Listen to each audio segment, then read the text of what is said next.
Hello, grade 7. Today we have a poetry lesson.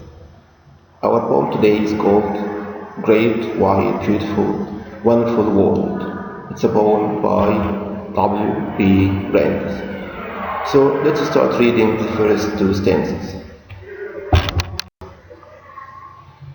Great, wide, beautiful, wonderful world, with the wonderful water round you girdle, and the wonderful grass upon your breast. World, you are beautifully dressed. The wonderful air is over me, and the wonderful wind is shaking the tree. It walks on the water, and whirls the mills, and talks to itself on the tops of the hills. Let's stop here, as we are going to deal with the first two stanzas.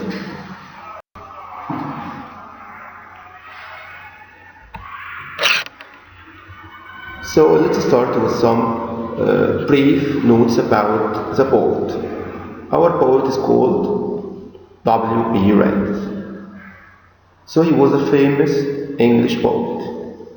He was so smart and knew many foreign languages like French and Spanish. Rand felt a strong love for nature, and his poems express this love along with a musical approach to words. As for the first stanza, let's start with its paraphrase.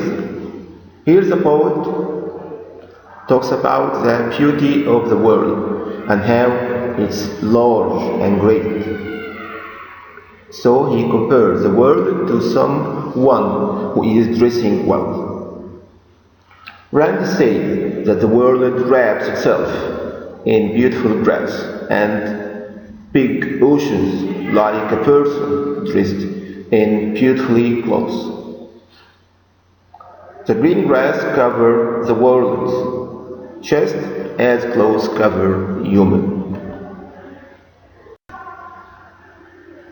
Now with the figures of speech in the first stanza, and let's start with alliteration. We will find in line 1 and line 2, great, wide, beautiful world, and in line 2, with the wonderful water round you could. Here, the W sound is repeated several times in these lines, which gives eternal music.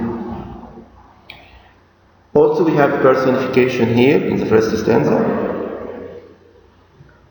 We would find it in line 3, and the wonderful grass upon your breast. Also in line 4, world, you are beautifully dressed. So here, it's an extended personification, as the world is dressed in grass and oceans, like a human dressed in clothes. It also has a chest, like a human being.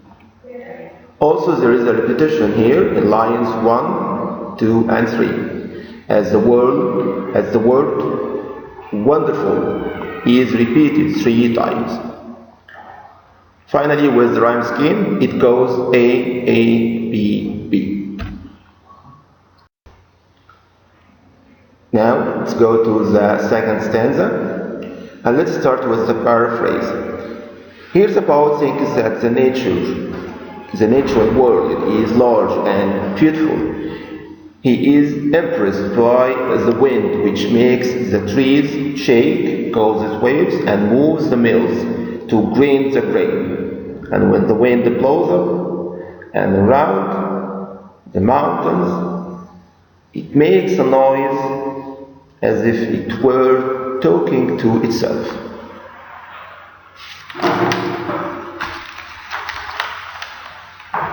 And for the figures of speech, also here we have alliteration in line 3. In it walks on the water and whirls the mills. Here the W sound is repeated in the words walk, water, and whirls. Also in line 4, and talks to itself on the tops of the hills. So the T sound is repeated in talks, to, and tops. We also have Personification. There is a personification in lines 3 and 4, as the poet personifies the wind as the human who walks and talks. Finally, with the rhyme scheme goes here C, C, D, D. Thank you and see you in more videos.